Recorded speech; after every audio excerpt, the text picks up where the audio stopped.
Halo, Assalamualaikum warahmatullahi wabarakatuh. Perkenalkan, nama saya Sabrina Giovanni Alamsyah dengan NIM akhir 174 dari kelompok SGD 13. Jadi kali ini aku bakalan ngebahas tentang neuroendokrin dan juga spatial sense. Sebenarnya cuman garis besarnya tentang neuro atau otak, persyarafan, terus trakus dan sebagainya, dan juga ada indera gitu. Terus langsung aja ke pembahasannya. Yang pertama, kita tahu bahwa otak itu kan punya lobus-lobus, dan di lobus-lobus itu tuh kayak terdiri dari korteks. Nah, di setiap korteks atau ada tuh namanya pembagian wilayah berdasarkan sel-sel syaraf di korteks itu sendiri yang namanya area Brodmann. Area Brodmann itu terdiri dari dinamain dari angka 1 sampai angka 52.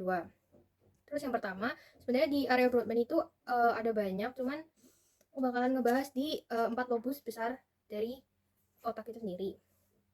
Yang pertama ada Brodmann nomor 4, itu tuh buat Brodmann buat area motorik primer. Kalau misalkan dia itu fungsinya buat mengontrol gerakan volunteer. Kalau misalnya terjadi lesi itu namanya paresis. Situ di depannya Brodmann nomor 4 itu ada Brodmann nomor 6 atau area motorik sekunder. Dia itu berfungsinya buat sistem ekstrapiramidalis sama gerakan motorik juga. Terus kalau misalkan lesi namanya apraksia. Terus ada area Brodmann nomor 8 atau area optokinetik frontal. Jadi dia itu buat pusat volunteer gerak bola mata. Kalau misalkan terjadi lesi bakalan ada deviasi. Terus area Broca 4445 yang fungsinya buat area bicara motorik. Kalau misalkan lesi, dia itu bakalan terjadi afasia motorik. Lalu di lobus yang selanjutnya ada lobus parietal. Jadi lobus parietal itu kalau misalkan tadi yang lobus frontal yang nomor 4 ada di gyrus precentralis, kalau yang di parietal itu di gyrus postcentralis itu ada area Brodmann 312 yang fungsinya yang dinamai dengan area sensorik primer. Dia fungsinya buat somatosensorik. Terus dia itu kalau terjadi lesi bakalan ada gangguan taktil. Lalu selanjutnya ada area Brodmann nomor 39. Sebenarnya 3940 tuh sama-sama area asosiasi parietal. Terus ada nomor 43 yang fungsinya buat gustatorik atau merasakan. Kalau misalkan lesi dia tuh ageusia. Terus ada di lobus temporalis. Lobus temporalis itu ada area nomor 4142. Sebenarnya ada nomor 22 juga. Tuh kalau 4142 itu tuh buat auditori yang primer. Terus kalau misalkan ada lesi dia tuh ada penurunan pendengaran. Terus kalau misalkan yang tadi dua-dua itu buat auditori sekunder, terus afasia sensoris lesinya. Terus selanjutnya ada di lobus occipital. Lobus occipital tuh fungsinya intinya buat visual gitu. Kalau misalkan Brodmann nomor 17 itu di sulcus calcarina, kalau misalkan ingat itu buat area visual primer. Jadi dia itu memproses visual, stimulus visual yang pertama. Kalau misalkan terjadi lesi ada hemianopsia homonim kolateral. Terus 18-19 itu buat area visual yang sekunder. Jadi dia tuh menerima stimulus visual juga dan juga menerima dari area 17 gitu. Terus kalau misalkan lesi itu bisa terjadi buta warna. Tadi nomor 22 itu area Wernicke itu buat yang bicara sensorik atau kayak pemahaman bahasa gitu. Terus lanjut ke pembahasan tentang traktus. Jadi traktus itu kan sebelumnya kita tahu artinya kumpulan dari serabut atau akson. Jadi dia itu kalau misalkan berdasarkan arahnya dibedain jadi ascendant sama descendant. Kali ini bakalan ngebahas tentang traktus descendant. Jadi traktus descendant itu cara syaraf yang berjalannya menurun atau dari korteks motorik atau gyrus precentralis cerebri menuju ke efektor yang mana berupa otot dan juga kelenjar. Jadi di sini tuh bakalan ada dua traktus descendant yang mau dibahas. Ada traktus piramidalis dan juga yang extra piramidalis. Kalau extra piramidalis itu pokoknya intinya selain dari traktus piramidalis. Sistem traktus ini kita tuh bakalan kenal yang namanya upper motor neuron dan juga lower motor neuron. Nah, kalau yang upper motor neuron itu berarti dia itu arahnya dari cortex sampai ke cornu anterior medulla spinalis. Tapi kalau misalkan yang lower motor neuron berarti dari tadi dari ganglion yang ada di setelah cornu anterior sampai ke organ efektor atau itu otot. Terus di traktus piramidalis atau piramidalis itu nama lainnya corticus spinalis. Jadi dia itu membawa informasi efferent dari cortex cerebri ke medulla spinalis. Terus dia tuh bertanggung jawab juga buat gerakan volunteer, anggota badan dan batang tubuh. Terus dia itu jalurnya dari cortex atau cortex motorik di Brodmann 4 sama 6. Terus dia itu di sana bakalan ada sel piramidal yang namanya PETS di lapisan kelima dari korteks. Terus sepertiga dari serabut itu bakal berasal dari area 4, Broadband 4, dan juga sepertiga dari korteks motorik sekunder, sama jadi itu kayak sepertiga dari area Broadband 4, sepertiga Broadband 6, dan juga sepertiga dari locus parietalis 1312. Jadi kan tadi neuron serabut-serabutnya itu kayak bakalan turun berbarengan terus berkumpul di corona radiata. Jadi dari corona radiata terus berjalan turun lagi ke inferior, terus melalui 2/3 anterior crus posterior kapsula interna. Kapsula interna crus posterior itu berarti yang berada di thalamus dan juga di ganglia basalis atau di nukleus yang lentiformis. Terus yaitu melalui 3/5 bagian dari medial basis peduncuли mesencephalon memasuki pons. Terus waktu masuki pons bakalan terbagi lagi menjadi banyak berkas, terus masuk ke medula oblongata dan membentuk kelompok yang disebut piramid.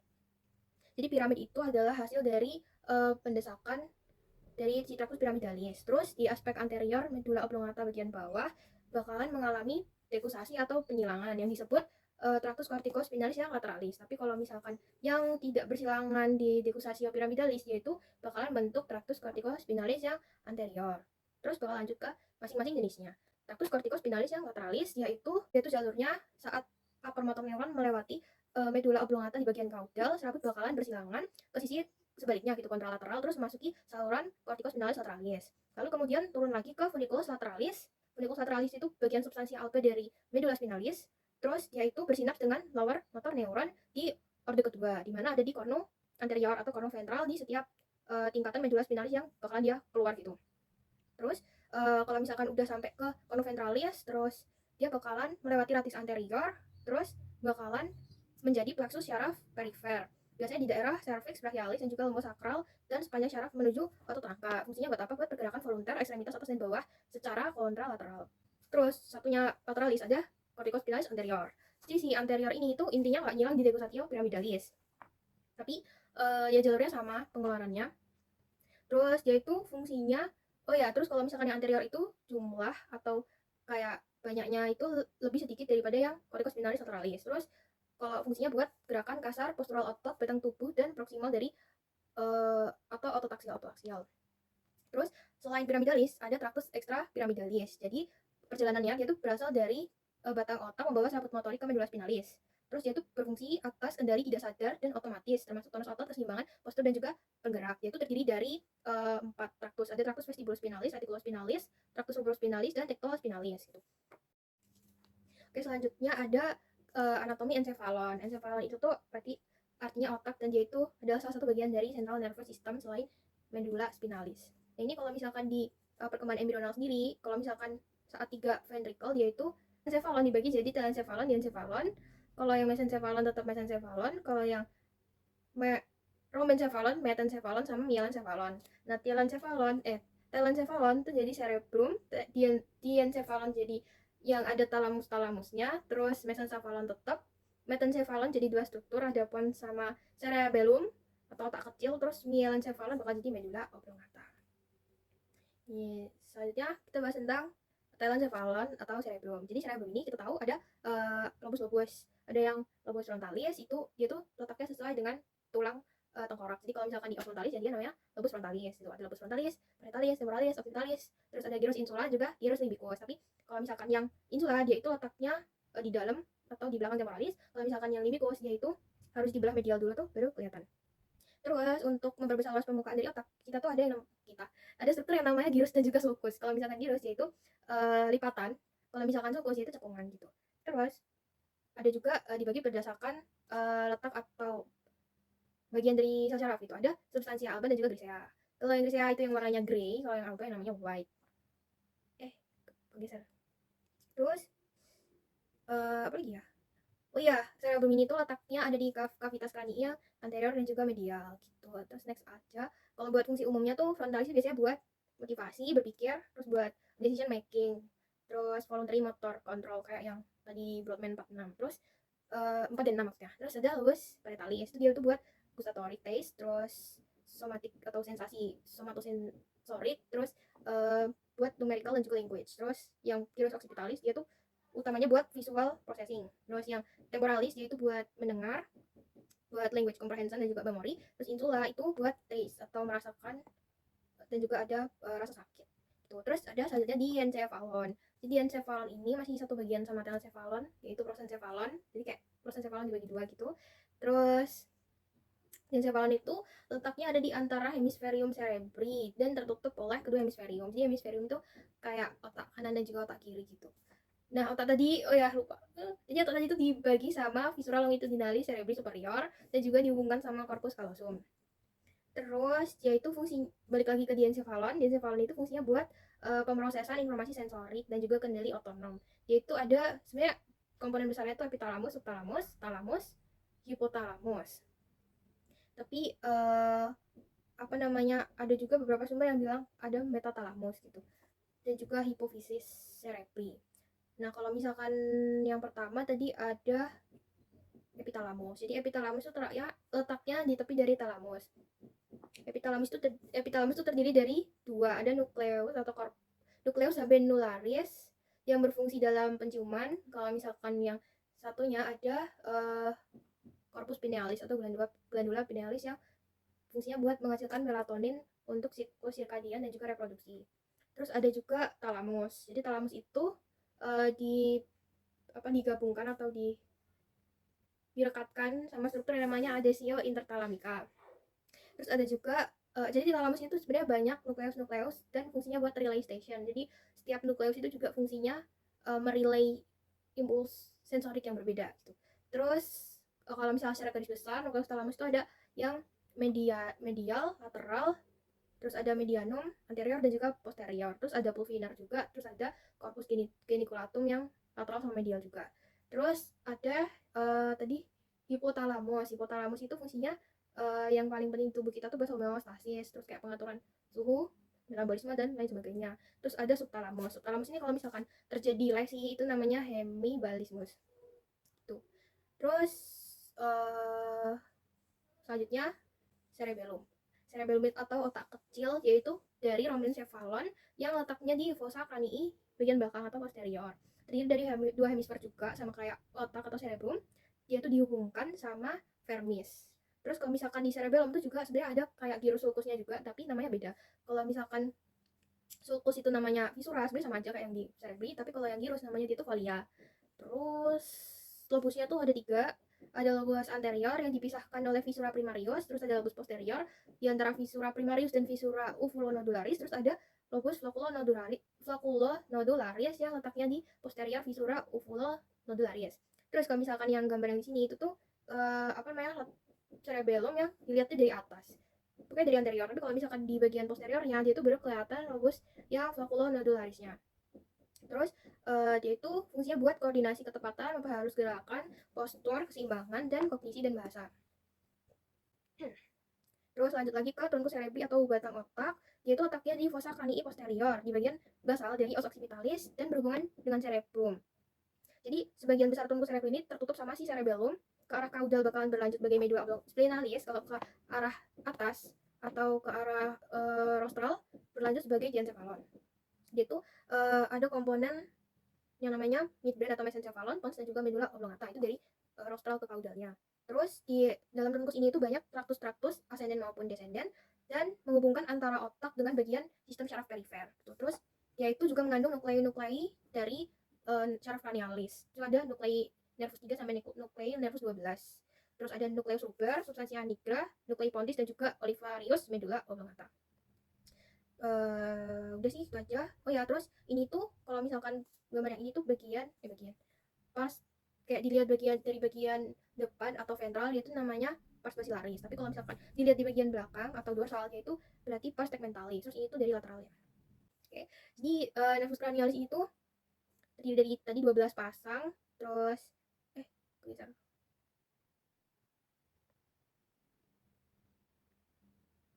Fungsinya buat apa? Dia tuh buat menghubungkan otak dengan efektor gitu, baik otot, indera, kelenjar ataupun organ-organ tubuh di bagian leher, kepala, dada tanpa dia melewati sumsum tulang belakang dulu. Terus, oh my god. Oke, lanjut ke fungsi dari nervus itu sendiri. Jadi sebenarnya kalau aku itu lebih milih ngafalin fungsinya dulu daripada ngafalin modalitasnya. Kayak misal olfaktoris itu membawa informasi pembawaan dari hidung kita, berarti kan dia kan sensorik. sensorik dari hidung gitu. Terus ada optikus. Optikus berarti dia membawa impuls penglihatan yang kita lihat. Berarti kan dia sensorik gitu. Terus yang ketiga okulomotor. Okulomotor itu sebenarnya fungsi utamanya buat inervasi dari eh, otot ekstraokuler. Jadi otot penggerak bola mata. Jadi kayak otot rectus dan juga oblikus, kecuali nanti ada otot lateralis rectus dan juga oblikus superior itu bukan yang inervasi nervus 3 gitu. Terus juga ada inervasi dari sphincter pupil. Juga dia tuh menginervasi muskulus sphincter pupil buat konstriksi pupil, muskulus ciliaris untuk akomodasi saat kita melihat dekat atau jauh gitu. Terus ada muskulus. Ada nervus 4, trochlearis. Trochlearis itu fungsinya yang tadi aku udah bilang buat inervasi okuler mata juga. Selain yang diinervasi oleh nervus 3, yaitu muskulus obliquus yang superior. Ototnya yang mana? Nanti dijelasin di belakang gitu. Terus ada nervus trigeminus. Trigeminus itu sebenarnya fungsinya banyak. Oke. Cuman kalau misalkan aku ngafalnya yang penting itu yaitu buat inervasi sensorik dari lidah atau lidah yang depan, 2/3 lidah depan. Terus trigeminus ini tuh juga dibagi 3 cabang. Jadi cara ngafalnya itu kayak gini. Terus yang atas itu ophthalmicus, yang tengah maxillaris, terus yang bawah itu mandibularis gitu. Terus ada nervus 6 atau abdusen. Abdusen dia itu juga inervasi ke otot ekstraokular mata, yaitu otot rectus lateralis. Terus ada nervus facialis, yaitu buat inervasi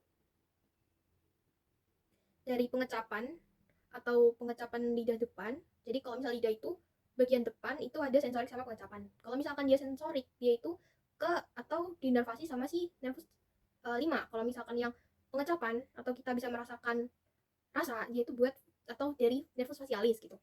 Terus si facialis ini juga menginervasi glandula-glandula di sekitar wajah kita. Terus juga sebagian besar dari otot mimik wajah gitu. Terus nervus yang ke-8 ada vestibulo-koklear. Vestibulo-koklear itu sebenarnya kayak ada branch vestibular, ada branch yang koklear gitu. Kalau misalnya vestibular, dia itu inervasinya di bagian kanalis enggak di inervasi sih, kayak dia tuh membawa jarak sensorik dari ampula kanalis semisirkularis, tapi kalau yang koklearis dia tuh bakalan kayak menembus tulang di koklea atau di modiolus koklea. Terus kalau misalkan vestibular buat keseimbangan, kalau koklear itu buat impuls sensorik pendengaran. Terus ada glosofaring atau nomor 9. Glosofaring ini tuh fungsinya buat inervasi sensorik dan juga pengecapan seperti ke belakang dari lidah. Jadi yang depan tadi itu facialis trigeminus, tapi kalau yang belakang glosofaring. Terus dia tuh juga inervasi glandula parotis. Jadi kan sebelumnya kayak glandula di wajah itu diinervasi sama facialis, tapi itu enggak dengan glandula parotis gitu. Parotis itu glosofaring. Terus juga ada inervasi ke muskulus stylofaringeus atau kayak salah satu muskulus yang berperan untuk menelan di faringita. Terus ada nervus vagus. Nervus vagus itu banyak, tapi yang penting dia adalah parasimpatis dari otot polos dan juga organ visceral. Gitu. Terus aksesorius. Jadi aksesorius itu fungsinya buat menginervasi muskulus skelet atau otot skelet di trapezius dan juga sternocleidomastoideus. Terus ada musculus hypoglossus. Nervus hypoglossus yaitu menginervasi otot-otot eksternal dari lidah kita kecuali satu. Aku lupa namanya. Oke, selanjutnya bakalan lanjut masih bahas tentang nervus cranialis, tapi ini tuh tempat keluarnya dari otak dan juga batang otak yang bagian lunak gitu. Terus yang pertama ada nervus olfactorius. Jadi olfactorius itu keluar dari bulbus olfactorius.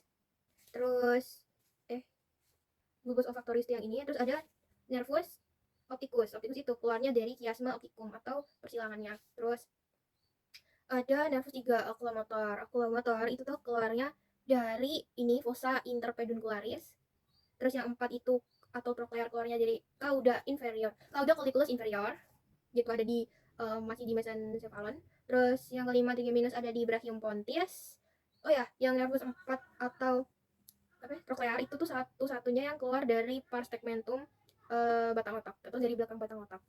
Terus tadi 5 di brachium pontis, 6 ada di sini sulcus bulbopontinus, jadi dia tuh antara pons sama medula oblongata. Terus yang nomor 7 itu ada di lateralnya nomor 6. Jadi dia tuh keluarnya di sulcus cerebellopontinus. Terus nomor 8 itu juga ada di lebih lateral di nomor 7, sulcus cerebellopontinus. Terus yang nomor 9, 10, 11 yaitu ada di sulcus posterolateraalis, terus yang 12 itu ada di sulcus anterolateraalis. Oh ini, aku mau repeat lagi, tadi kan yang 6 sulcus bulbopontinus, tapi kalau misalkan yang nomor 78 itu tuh angulus cerebellopontus cerebellaris atau cerebellopontis. Jadi dia tuh angulus, bukan sulcus, oke? Terus ini udah semua, bakalan lanjut lagi ke tempat keluar bagian yang keras atau di calvaria cranii-nya. Jadi di calvaria cranii itu kan banyak yang namanya lubang-lubang tempat keluarnya syaraf dan juga atau keluar masuk syaraf pembuluh darah gitu. Nah, kalau misalkan nervus yang pertama atau yang olfactorius itu bakalan keluar melalui foramina cribosa di cribriform plate ini yang atas, yang warnanya krem. Terus nervus 2 atau nervus opticus dia keluarnya di canalis opticus. Terus yang 3 itu keluarnya dari viscera orbitalis superior. Ini viscera orbitalis superior. Terus 4 itu juga keluarnya dari viscera orbitalis yang superior. 5 cabang 1 keluarnya juga dari viscera orbitalis yang superior. Terus 5 cabang 2 dia itu keluarnya dari foramen rotundum atau kayak lubang bawahnya gitu. Terus 5 cabang 3 dia keluarnya dari foramen ovale, lubang di bawahnya lagi. Terus nervus 6 abducens dia keluarnya di viscera orbitalis yang superior, sama kayak 3, 4, 5 cabang 1. Terus yang nomor 7 facialis dia tuh keluarnya dari ini 78 dia keluarnya sama-sama dari meatus acousticus internus. 78 udah, terus ke 9 10 11 mereka bertiga itu sama-sama keluar dari foramen jugularis. Terus tadi yang terakhir sisanya nervus yang ke-12 yaitu canalis hypoglossus. Oke, jadi aku bakalan bahas lanjut lagi tentang siklus arteriosus Wilisi. Jadi ini tuh apa sih siklus ini? Jadi dia tuh anastomosis yang berbentuk lingkaran yang letaknya ada di fossa ossa interpeduncularis basis cranii. Dia itu terdiri dari 4 arteri utama atau sepasang vertebralis dan sepasang carotis interna yang fungsinya buat melindungi dari iskemia atau jika terjadi oklusi pembuluh darah tunggal. Jadi dia tuh masih ada penggantinya lah kalau misalkan ada satu yang terganggu gitu. Terus selanjutnya terdiri dari apa aja? Jadi kita tahu bahwa sebelumnya arcus aorta yang dari jantung itu kan ada truncus brachiocefalic sama arteri subclavia sinistra, cabang utamanya arcus aorta. Nah, si truncus brachiocefalic ini bakalan bercabang lagi menjadi arteri subclavia dextra dan juga arteri carotis communis yang dextra. Nah, antara arteri subclavia dextra ini dan juga arteri subclavia sinistra ini bakalan bersatu menjadi arteri basilaris. Nah, arteri basilaris ini itu letaknya ada di sulcus basilaris pontis, di pars basilaris, dan dia itu kayak membentuk sulcus di bagian pons gitu. Atau namanya ya sulcus. Terus habis itu mereka itu walaupun jadi satu, dia bakalan tetap kayak nyambang jadi cabang-cabang arteri kecil lainnya. Terus dia itu bakalan nyambang dua percabangan besar arteri dua menjadi arteri cerebri yang posterior. Nah, arteri cerebri yang posterior ini bakalan dihubungkan sama arteri komunikans yang posterior dengan arteri cerebri media. Sedangkan arteri cerebri media ini adalah cerebri media itu sebenarnya cabangnya dari arteri yang carotis interna. Terus habis itu dari tadi udah disambungin arteri cerebri media dan juga posterior. Terus yang arteri carotis interna ini juga bakalan bercabang. Jadi kayak dia itu dari carotis communis terus ke tengkorak kita bakalan jadi carotis interna nyabangnya. Dia bakalan nyabang jadi arteri cerebri yang anterior gitu. Terus dari kedua tadi kan tadi ada dua arteri carotis interna. Terus dia tuh nyambang jadi arteri cerebri yang anterior. Nah, kedua arteri cerebri anterior itu bakalan digabungin, bakalan ada komunikasinya. Itu namanya arteri komunikasi yang anterior. Jadi kayak secara tidak langsung mereka tuh bakalan membentuk gambaran seperti cincin yang mana dinamai circulus arteriosus tuh.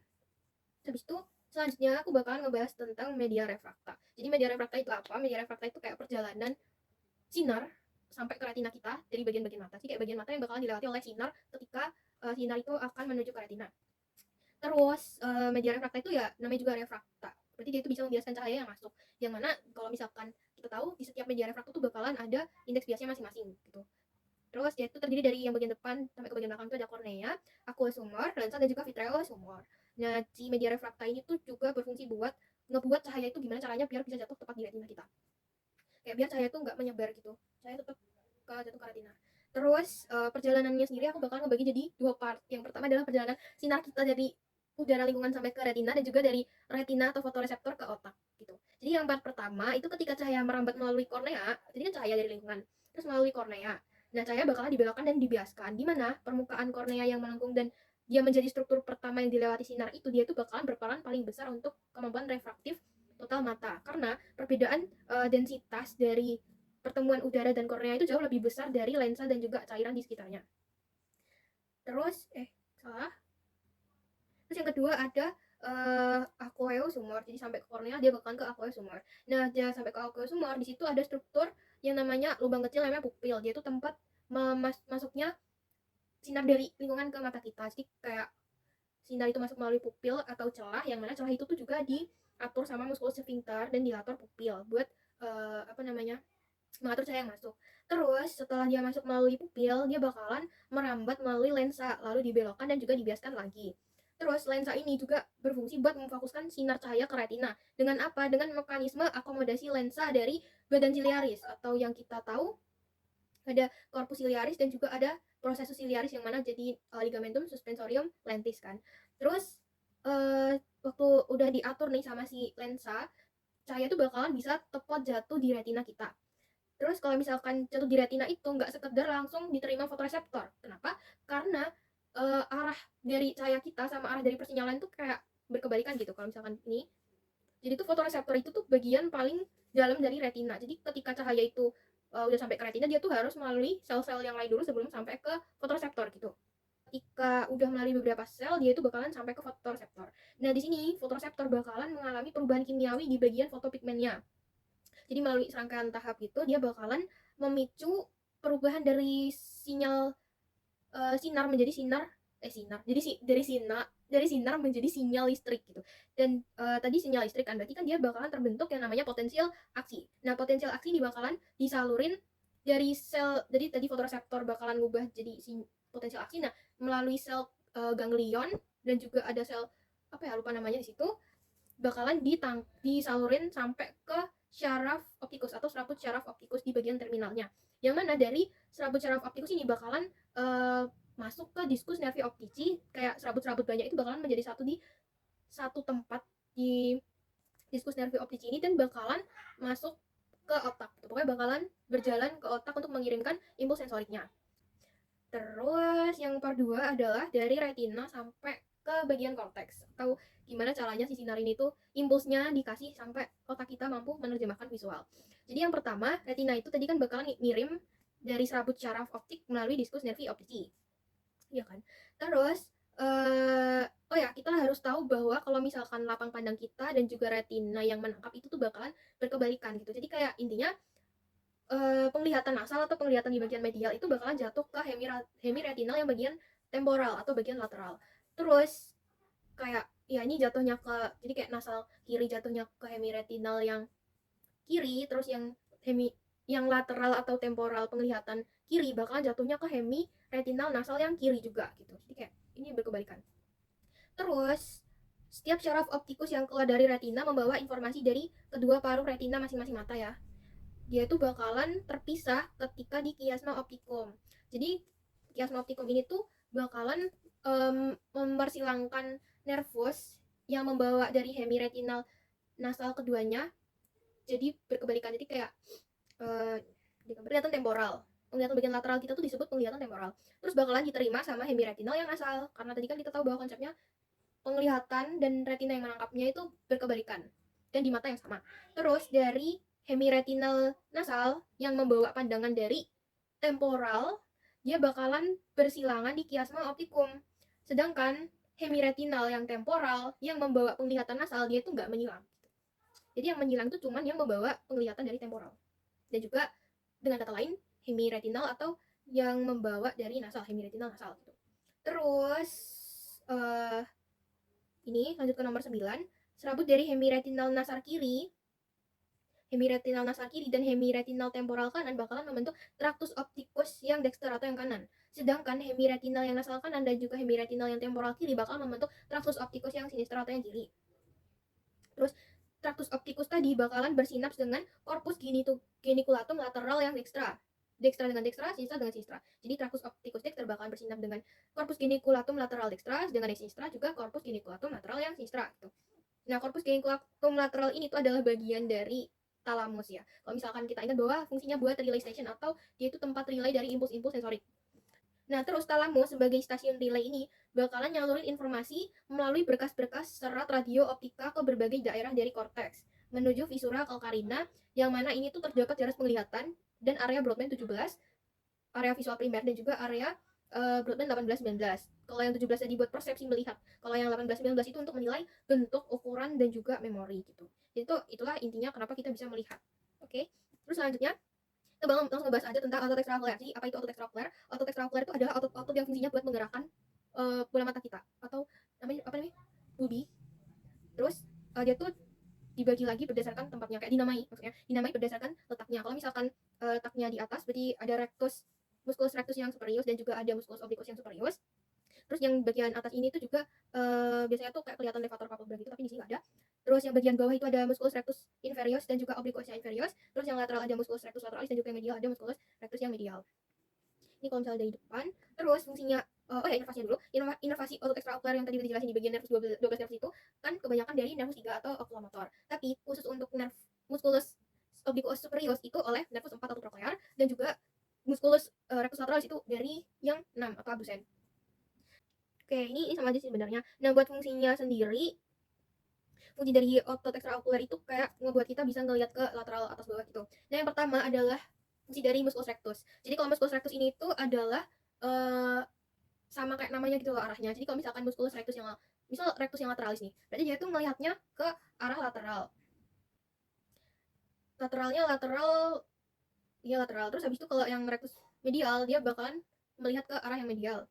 Terus musculus yang rectus yang superior dia bakalan melihat ke atas, tapi atasnya bukan atas tepat, tapi atasnya kayak atas ke medial, atas medial gini kayak gini. Terus yang rectus yang inferior dia bakalan melihat ke arah bawah, tapi bawahnya bawah medial, jadi ke bawah kayak medial gitu.